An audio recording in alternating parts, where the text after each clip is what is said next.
चलिए आज सॉल्व करते हैं हम कक्षा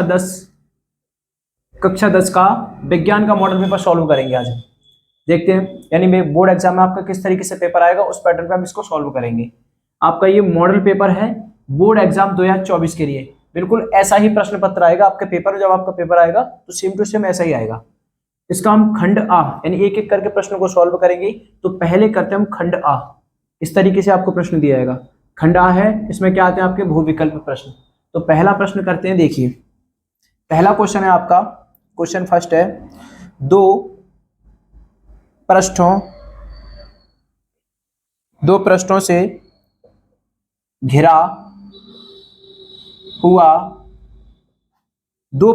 घिरा हुआ कोई पारदर्शी माध्यम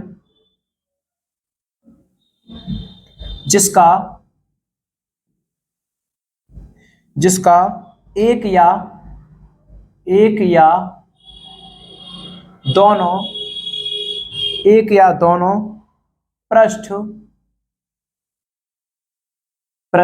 एक या दोनों पृष्ठ गोलीय हैं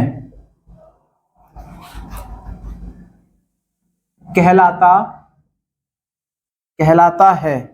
क्या कहलाता है? नंबर 1 पहला पॉइंट दिया आपको गोलीय दर्पण। दूसरा पॉइंट आपका त्रिज्या। तीसरा पॉइंट है आपका गोलीय लेंस। और चौथा पॉइंट है आपका समतल दर्पण। ये प्रश्न है आपका, पहला प्रश्न है आपका, दो पृष्ठों से घिरा हुआ कोई पारदर्शी माध्यम जिसका एक या दोनों पृष्ठ गोलीय हैं कहलाते हैं। क्या कहलाते हैं? गोलीय दर्पण कहलाता है, त्रिज्या कहलाता है, या गोलीय लेंस कहलाता है, या समतल दर्पण कहलाता है। तो ये कहलाता है आपका गोलीय लेंस। अब क्वेश्चन नंबर 2 आता है आपका, दंत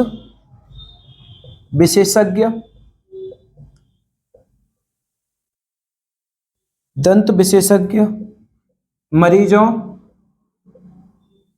के दांतों का बड़ा प्रतिबिंब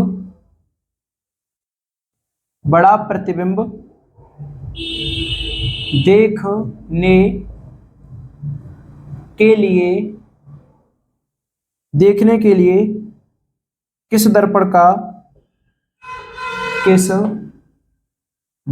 का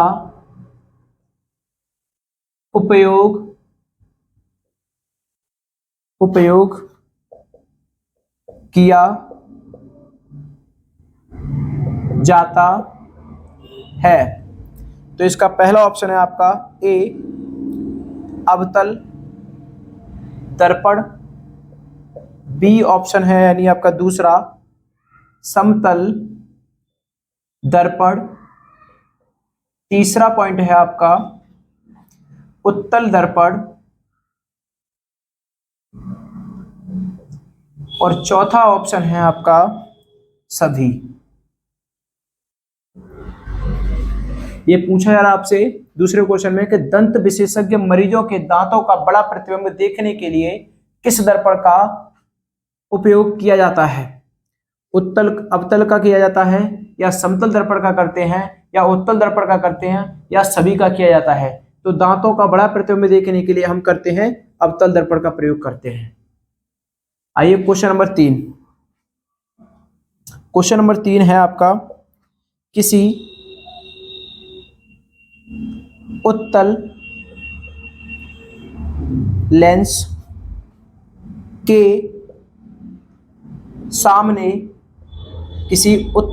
सामने 2f और अनंत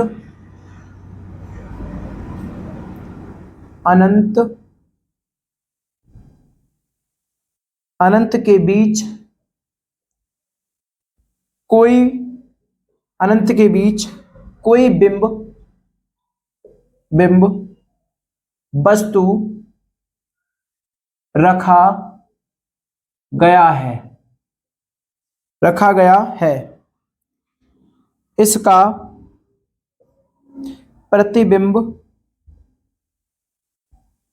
प्रतिबिंब बनेगा। पहला ऑप्शन है आपका वास्तविक उल्टा और छोटा। दूसरा ऑप्शन है आपका वास्तविक उल्टा और बड़ा। तीसरा ऑप्शन है आपका आभासी उल्टा और बड़ा। और चौथा ऑप्शन है आपका आभासी सीधा और बड़ा। तीसरा क्वेश्चन है आपका किसी उत्तल लेंस के सामने 2f और अनंत के बीच कोई बिंब या वस्तु रखा गया है इसका प्रतिबिंब बनेगा। कैसा बनेगा? पहला ऑप्शन है आपका वास्तविक उल्टा और छोटा, या दूसरा आपका वास्तविक उल्टा और बड़ा, तीसरा आपका आभासी उल्टा और बड़ा, या चौथा आपका आभासी सीधा और बड़ा। तो इसका आंसर है आपका ये बनेगा आपका वास्तविक उल्टा और छोटा। चौथा क्वेश्चन क्या कह रहा है? क्वेश्चन नंबर आपका 4 है मानव नेत्र अभिनेत्र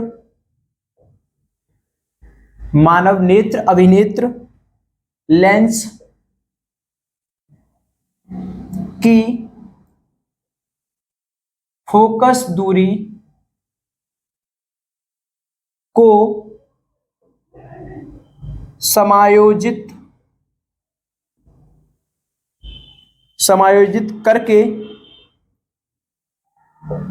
करके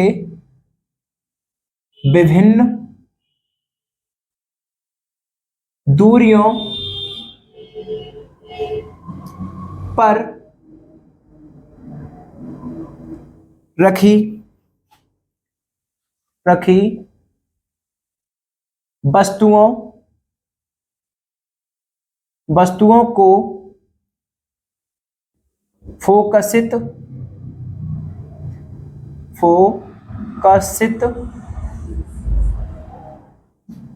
कर सकता है ऐसा हो पाने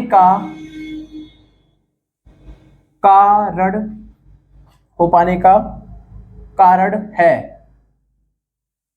है। पहला ऑप्शन है आपका जरा दृष्टि दोष या जरा दूरदृष्टि दोष, दूरदृष्टि या दृष्टिता। दूसरा है आपका समंजन, तीसरा है आपका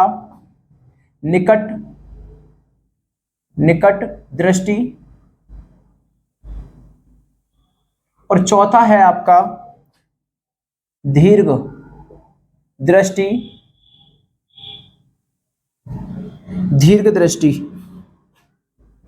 ये क्वेश्चन है आपका चौथा।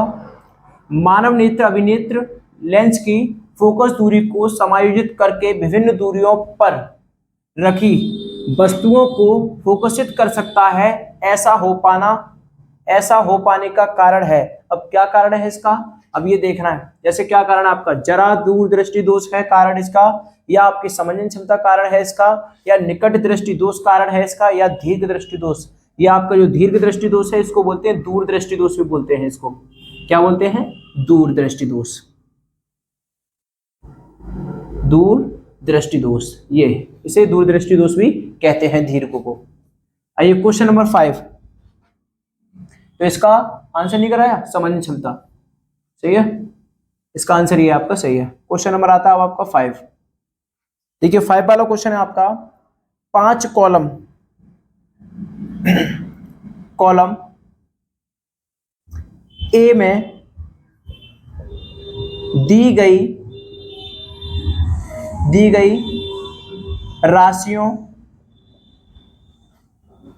राशियों का सुमेलन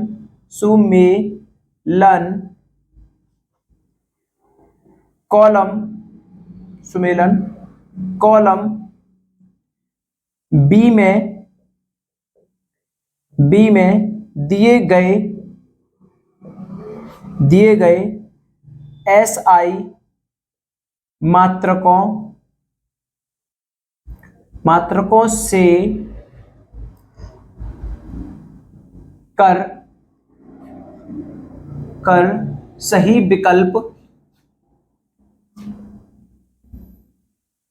विकल्प चुनिए। देखते हैं कैसे कॉलम है इसके। तो एक कॉलम बनाते हैं पहले A और B, आपको एग्जाम में इसी तरीके से आएगा। ठीक है, ये कॉलम बनाया, इसमें आपको बीच में एक लाइन करनी है, फिर इसमें लिखना है, पहला आपको लिखना है विद्युत विभवांतर। ठीक है, दूसरा लिखना है हमें विद्युत धारा, तीसरा लिखना है हमें विद्युत शक्ति, और चौथा लिखना है हमें प्रतिरोध, और इधर लिखना है हमें, और दूसरा लिखना है इधर आपको वाट, और तीसरा लिखना है आपको ओम, और चौथा जो है वो लिखना है आपको वोल्ट। इस तरीके से आपका एग्जाम में एक कॉलम आएगा, उसमें ये फिर इसके ऑप्शन होंगे आपके। पहला ऑप्शन होगा आपका यानी कि पहले का चौथा, दूसरा होगा आपका दूसरे का दूसरा, तीसरा होगा आपका थर्ड, और चौथा होगा आपका चौथा। ऐसे बी दिया होगा आपको, बी का पहले का पहला, दूसरा दिया होगा आपको दूसरा, तीसरे का दिया होगा आपको तीसरे का तीसरा, और चौथे का चौथा। सी वाला ऑप्शन होगा हमारे पास, ये भी होगा हमारा पहले का पहला, दूसरे का दूसरा, और तीसरे का तीसरा, और ऐसे चौथे का ये भी आपका चौथा दिया होगा, चौथा। अब आता है आपका डी ऑप्शन। डी ऑप्शन में आपको पहले का चौथा,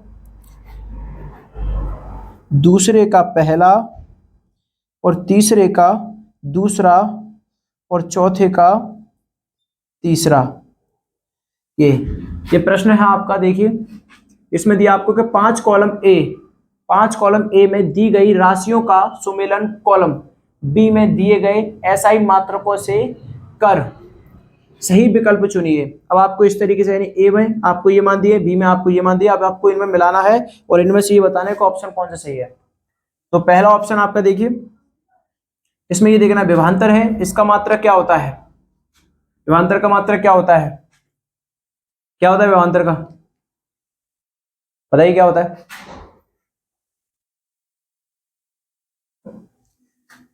बोलिए क्या होगा, बोलो, बोल क्यों नहीं रहे हो। विभवांतर का मात्रक क्या होता है, विभवांतर का क्या होता है वोल्ट। विद्युत धारा का क्या होता है हमारा, विद्युत धारा का होता है हमारा क्या, एम्पियर। विद्युत शक्ति यानी पावर का क्या होता है, विद्युत शक्ति का ये होता है आपका वाट। और जो आपका प्रतिरोध होता है, प्रतिरोध का क्या होता है आपका ओम होता है। अब इसमें ये देखना आपको कि इसमें ऑप्शन कौन सही है। पहला ऑप्शन को चेक करते हैं कि ए में दिया है, देखो आपको कि पहले का चौथा, ठीक है, दूसरे का दूसरा नहीं है, तीसरे का तीसरा नहीं है, ये ऑप्शन हमारा सही नहीं है। सेकंड ऑप्शन देखते हैं, पहले का पहला है, नहीं है, ये भी गलत हो गया। ये देखो तीसरे में देखते हैं कि पहले का पहला, ये भी नहीं हो रहा। इसमें दूसरे में देखो दूसरे का दूसरा, नहीं है। अब यहाँ आते हैं लास्ट वाले ऑप्शन में देखते हैं डी में, यानी ये भी नहीं है, ये भी नहीं है और ये भी नहीं है। डी वाले में देखते हैं पहले का चौथा है, तो देखो पहले का चौथा है। दूसरे का देखते हैं, दूसरे का पहला है, तो दूसरे का पहला है, दूसरे का पहला है। तीसरे का दूसरा है, तीसरे का दूसरा है, सही है। और चौथे का तीसरा है, देखिए कहाँ है आपका चौथा, यही तो है, और चौथे का तीसरा। तो कौन सा वाला ऑप्शन सही है हमारा इसमें, ये वाला। क्या है, दो चालकों, दो चालकों या चालक, ये गलत हो गया, दो चालक तार जिनके जिनके पदार्थ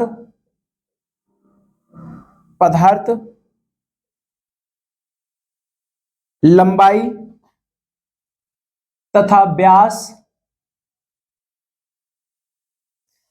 व्यास आसान है, यस इसे आसान नहीं, समान है करो, इसे समान है किसी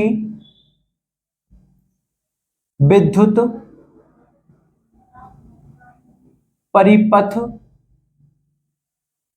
किसी विद्युत परिपथ में पहले श्रेणी क्रम में और फिर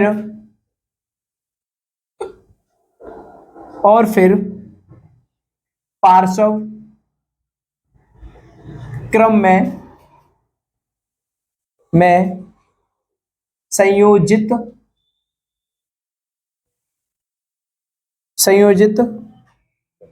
किए जाते हैं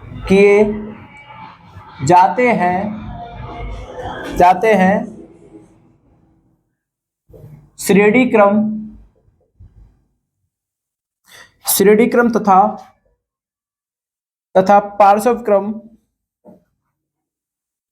पार्श्व क्रम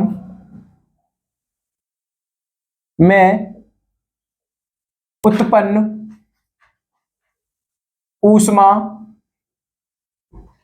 उत्पन्न ऊष्माओं का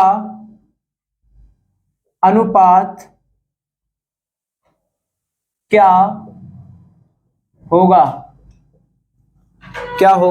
तो पहला ऑप्शन है 1:2, दूसरा ऑप्शन है हमारा 2:1, तीसरा ऑप्शन है हमारा 1:4 और चौथा है आपका 4:1। ये छठवां क्वेश्चन है आपका, दो चालक तार जिनके पदार्थ की लंबाई तथा व्यास समान है किसी विद्युत परिपथ में पहले श्रेणी क्रम में और फिर पार्श्व क्रम में संयोजित किए जाते हैं, श्रेणी क्रम तथा पार्श्व क्रम में उत्पन्न ऊष्मा का अनुपात क्या होगा। तो बताइए क्या होगा अनुपात। पहला है आपका 1:2, दूसरा है आपका 2:1, तीसरा है आपका 1:4 और चौथा है आपका 4:1। तो बताइए बच्चों इसका आंसर क्या होगा, बताइए क्या होगा, पहला, दूसरा, तीसरा या चौथा। इसका आंसर कौन सा होगा आपका, चौथा। ठीक है, अब क्वेश्चन नंबर कौन सा आएगा आपका,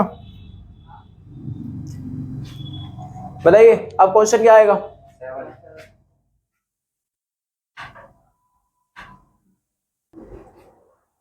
अब देखिए क्वेश्चन नंबर 7 वाला प्रश्न है आपका, किसी विद्युत धारावाही सीधी लंबी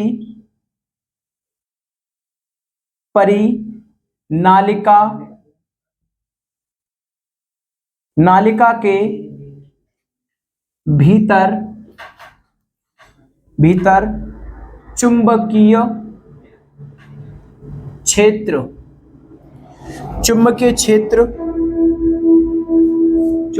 क्षेत्र, इसका पहला ऑप्शन है आपका, पहला ऑप्शन 0 होता है दूसरा ऑप्शन आपका, इसके सिरे की ओर जाने पर घटता है। तीसरा है हमारा, इसके सिरे की ओर जाने पर बढ़ता है। और चौथा है हमारा, सभी बिंदुओं पर समान होता है। क्वेश्चन नंबर 7 है आपका, किसी विद्युत धारावाही चालक या किसी विद्युत धारावाही सीधे लंबी परिनालिका के भीतर चुंबकीय क्षेत्र क्या है, चुंबकीय क्षेत्र कैसा है ये बताना है। तो शून्य होता है, या इसके सिरे की ओर जाने पर घटता है, या इसके सिरे की ओर जाने पर बढ़ता है, या सभी बिंदुओं पर समान रहता है। कैसा होता है बताइए, शून्य होता है। कैसा होता है, शून्य होता है। अब कौन सा क्वेश्चन आएगा आपका, अब आएगा आपका खंड ब। खंड ब, इसका पहला प्रश्न है आपका, क्वेश्चन नंबर 1 आपका, दृष्टि दोष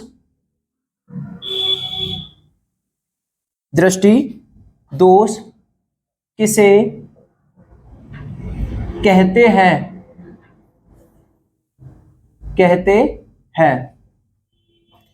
यह कितने प्रकार के होते हैं। क्वेश्चन क्या है हमारा, दृष्टि दोष किसे कहते हैं, यह कितने प्रकार का होता है।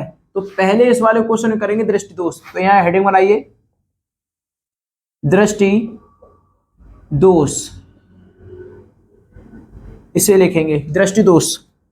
इसमें लिखना है आपको, जब कभी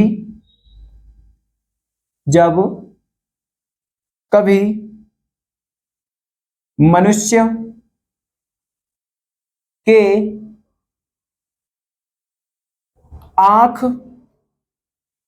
के सामने स्थित वस्तु का प्रतिबिंब रेटिना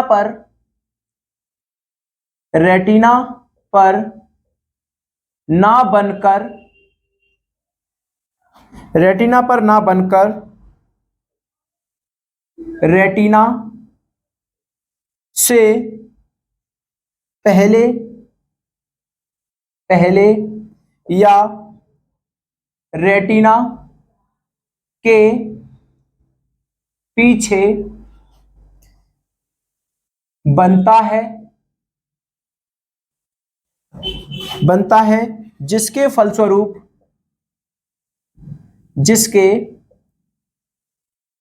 फलस्वरूप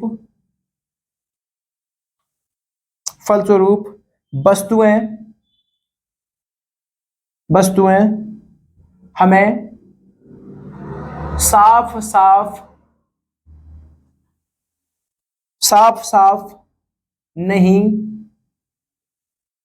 दिखाई देती है। तो इस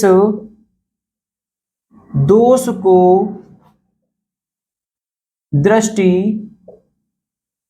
दोष कहते हैं।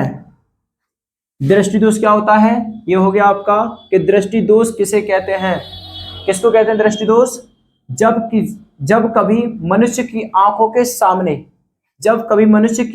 सामने स्थित वस्तु का प्रतिबिंब यानी परछाई रेटिना पर ना बनकर रेटिना से पहले या रेटिना के पीछे बनती है या बनता है, जिसके फलस्वरूप वस्तु हमें कैसी साफ साफ दिखाई नहीं देती है। तो इस दोष को हम क्या कहते हैं, दृष्टि दोष कहते हैं। अब क्या पूछा आपका, ये पहला प्रश्न हो गया। दूसरा दिया है इसमें, यह कितने प्रकार के होते हैं। तो इसके लिए हेडिंग बनाएंगे प्रकार, या लिखते हैं प्रकार, या ऐसे लिखिए यहां पे दोषों के प्रकार लिखिए, दोषों के प्रकार लिखते हैं। इसमें लिखेंगे पहले ये 3 प्रकार के होते हैं। कौन कौन से होते हैं आपके 3 प्रकार के। पहला देखिए नंबर 1 होता है हमारा कौन सा, दूरदृष्टि, दूरदृष्टि दोष। दूसरा होता है हमारा निकट दृष्टि दोष, और तीसरा है हमारा जरा दृष्टि दोष। ये आपके 3 प्रकार के होते हैं। ये आपका पहला प्रश्न हो गया जो हमने भी किया है। इसका पहला वाला क्वेश्चन कर चुके, इसमें आपके 2 प्रश्न दिए हैं। अब दूसरे वाले प्रश्न को करते हैं। दूसरा प्रश्न है आपका, हमें आकाश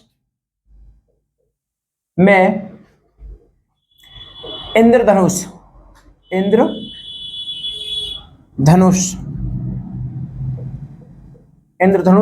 वर्षा के, या इंद्रधनुष केवल वर्षा के पश्चात ही क्यों दिखाई देता है। ये प्रश्न है आपका। प्रश्न है, हमें आकाश में इंद्रधनुष केवल वर्षा के पश्चात ही क्यों दिखाई देता है, उससे पहले क्यों नहीं देता। यानी इसका आंसर पहले लिखते हैं इसमें वर्ण विक्षेपण, और दूसरा होता है आपका प्रिज्म। अब देखिए वर्ण विक्षेपण और प्रिज्म किस तरीके से होता है आपका। एक आपका आईना होता है, एक त्रिभुजाकार का डायग्राम बनाइए। इसमें क्या होता है, जो आपका सूरज की किरण होती है इस तरीके से आती है और वो रिफ्लेक्ट होती है जैसे 1 2 3 4 5 6, ये 7, यानी 7 में विभाजित होती है। ऐसे आपका इंद्रधनुष होता है। ये रिफ्लेक्ट हो गई, ये जा रही है, रिफ्लेक्ट हो रही है। अब क्या लिखना है इसमें, जो बारिश की बूंदें होती है उसके बारे में, कि वर्षा की बूंदें प्रिज्म की तरह व्यवहार करती हैं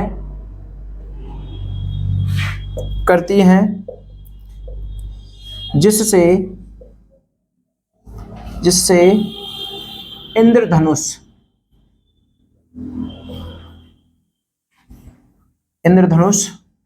बनता है। यह है इसका आंसर, वेरी शॉर्ट।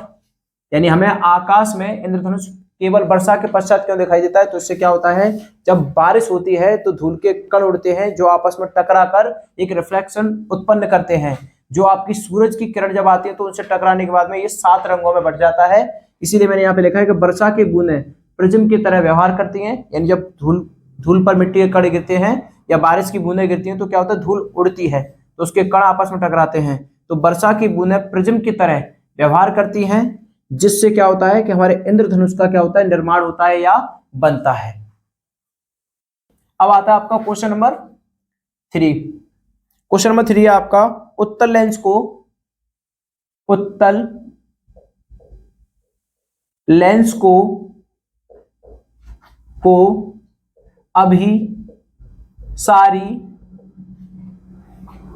अभिसारी लेंस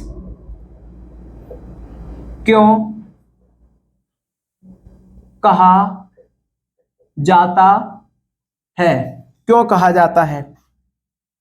उत्तल लेंस को अभिसारी लेंस क्यों कहा जाता है, तो इसका आंसर है आपका, देखिए इसका उत्तर लिखना आपको, उत्तल लेंस को अभिसारी अभिसारी लेंस इसलिए कहा जाता है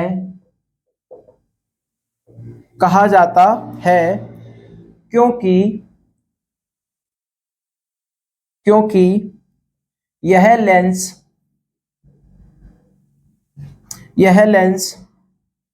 अपने माध्यम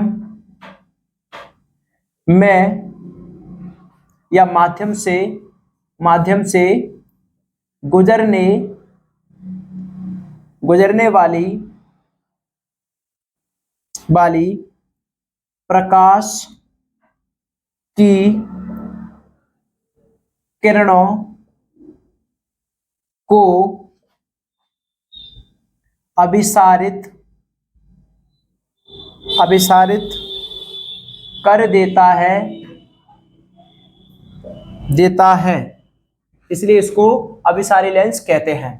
ठीक है, उत्तल लेंस को अभिसारी लेंस क्यों कहा जाता है? तो इसका आंसर है आपका, उत्तल लेंस को अभिसारी लेंस इसलिए कहा जाता है क्योंकि यह लेंस अपने माध्यम से गुजरने वाली प्रकाश की किरणों को अभिसारित कर देता है, इसलिए इसको क्या कहते हैं?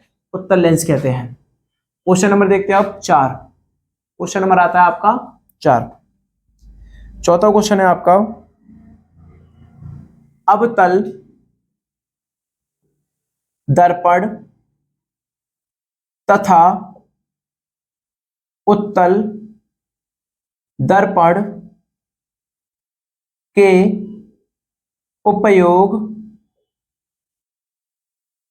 उपयोग लिखिए। ये क्वेश्चन है आपका, अवतल दर्पण तथा उत्तल दर्पण के उपयोग लिखिए।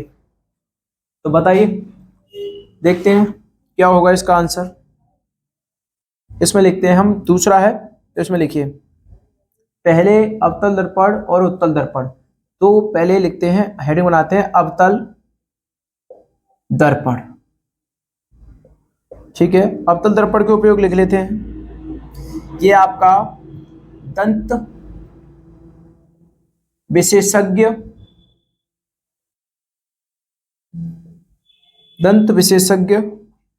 अवतल दर्पण दंत विशेषज्ञ अवतल दर्पण का उपयोग करते हैं।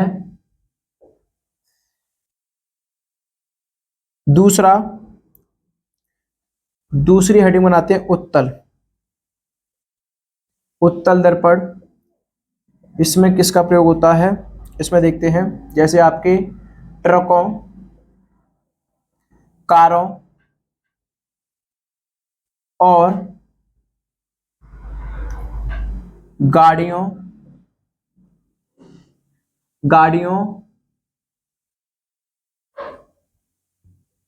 में चालक के पास उत्तल दर्पण होता है, जिससे चालक अधिक क्षेत्र में उत्तल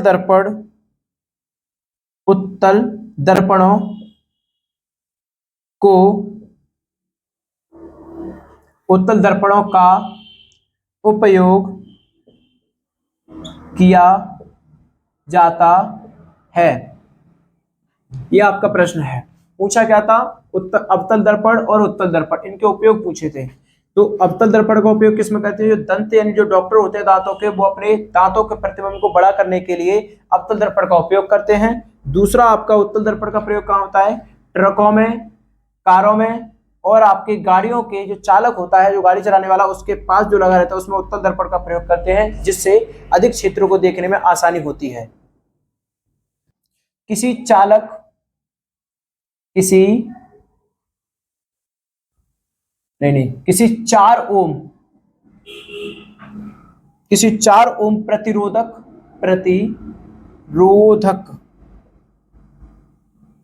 रोधक से प्रति सेकंड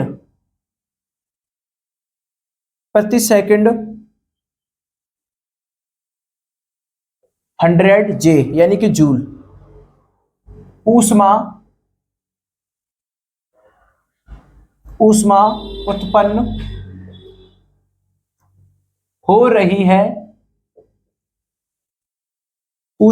हो रही है प्रतिरोधक के सिरों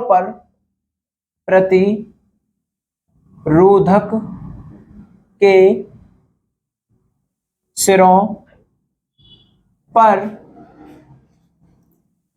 विभवांतर ज्ञात कीजिए। देखिए क्वेश्चन क्या है आपका, देखिए भाई सामने देखिए क्वेश्चन क्या है आपका। किसी 4 ओम प्रतिरोधक से प्रति सेकंड 100 जूल ऊष्मा उत्पन्न हो रही है। क्या हो रही है? 100 जूल ऊष्मा उत्पन्न हो रही है। प्रतिरोधक के सिरों पर क्या बताना है हमें? विभवांतर बताना है। आइए देखिए करते हैं सॉल्व इसे। लिखना सॉल्व में लिखेंगे इसे। कितना कितना दिया पहले ये देखो, ऊष्मा दिया यानी ऊष्मा को दर्शाते हैं H से, तो H बराबर कितना हो गया हमारा 100 जे। प्रतिरोध होता है हमारा R, तो R बराबर कितना हो गया 4 ओम। ठीक है, सेकंड है, प्रति सेकंड की बात कर रहा है तो इसको मानेंगे हम क्या, T बराबर यानी समय T होता है तो 1 सेकंड। और निकालना क्या है हमें? विभवांतर यानी कि V फाइंड करना है, यानी V ज्ञात करना है। सूत्र यानी फॉर्मूला होता है आपका, सूत्र ये होता है आपका V स्क्वायर बराबर आपका H इंटू R बटे में T। तो H का मान कितना दिया है हमें 100, या एक काम कर लीजिए पहले इसे रूट में कीजिए, V का स्क्वायर उठाइए तो ये हो जाएगा आपका V बराबर रूट में H इंटू का R बटे में T। तो V बराबर बनेगा आपका, H का मान दिया हमें कितना 100 इंटू R का मान दिया हमें कितना 4 और बट्टे में 1 दिया है। इसका 1 का तो कुछ होगा नहीं, तो ये बन जाएगा हमारा कितना, B बराबर रूट में बनेगा आपका 400। ये 400 किसका होता है आपका 20 का, और ये क्या हो जाएगा आपका 20 वोल्ट। और ये क्या हो जाएगा हमारा आंसर। क्वेश्चन नंबर 6 आपका। क्वेश्चन नंबर 6 ये दिया आपको 20 ओम प्रतिरोध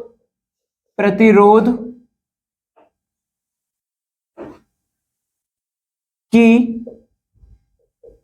कोई विद्युत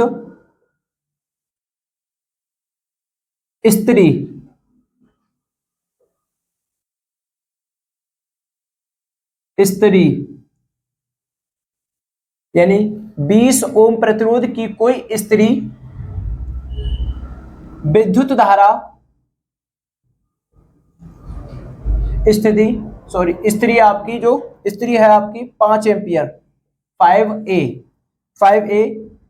विद्युत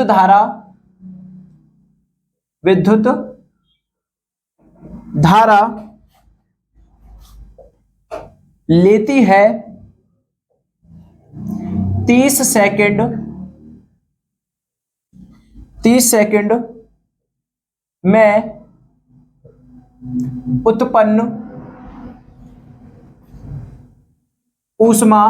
उत्पन्न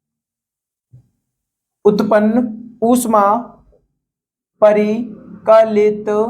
परिकलित कीजिए। देखिए क्वेश्चन दिया है आपको, आपका क्वेश्चन है 20 ओम प्रतिरोध की कोई विद्युत स्त्री 5 एम्पियर विद्युत धारा लेती है तो 30 सेकंड में उत्पन्न ऊष्मा परिकलित कीजिए।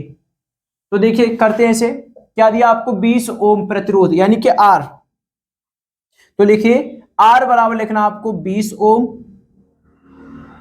दूसरा क्या दिया आपको, ये दिया आपको 5 एम्पियर की धारा, यानी एम्पियर माने क्या होता है I बराबर दिया आपको 5 एम्पियर AMP। दूसरा दिया आपको 30 सेकंड में उत्पन्न, यानी कि टी बराबर दिया है हमें 30 सेकंड। और क्या है, ऊष्मा को परिकलित करना है कि एच निकालना है आपको। एच बराबर क्या है, इसका फॉर्मूला होता है हमारा एच बराबर आई स्क्वेयर आर टी। तो देखिए एच बराबर रहेगा, आई का मान कितना दिया आपको 5 इंटू, यानी 5 का स्क्वायर इंटू आर की वैल्यू दी हमें कितनी 20 इंटू टी की वैल्यू दी हमें कितनी 30 दी है। एच बराबर करेंगे 5 का स्क्वायर होता है आपका 25 इंटू में आपका 20 इंटू का आएगा आपका 30। इन सब का मल्टीपल करेंगे तो ये 25 है, इसका और इसका मल्टीपल करिए कितना आएगा आपका, यानी ये हो जाएगा 5 के 15, यानी 3 दूनी की 6 और 25 छिक्के 150, यानी कि आपका 15,000 जूल। ये आपका आंसर होगा। देख लीजिए क्वेश्चन को, यानी आपके क्या दिया है कि 20 ओम दिया है, यानी प्रतिरोध आर हो गया। आपको 5 एम्पीयर की धारा यानी कि आई दी है, 30 सेकंड यानी आपको टी का समय दिया है, ऊष्मा आपको परिकलित करनी है, तो आपका एच का मान फाइंड करना है। सूत्र होता है इसका एच बराबर आई स्क्वायर आर टी। एच आपका रहेगा, आई का मान आपको 5 दिया है, रख दिया 5 का स्क्वायर, या आपका आर दिया है, आर का मान आपका 20 रख दिया, 30 यानी टी का मान दिया आपको 30 तो 30 रख लिया। इसका होता है आपका 25 बराबर आपका 20 इंटू में 30, इनका मल्टीपल करिए, 3 2 जा होता है, यानी 3 दूनी होता है आपका 6 और 25 छिक्के होता है आपका 150 और 3 जीरो आपके लग जाएंगे, यानी आपका 15,000 जूल आंसर आ जाएगा।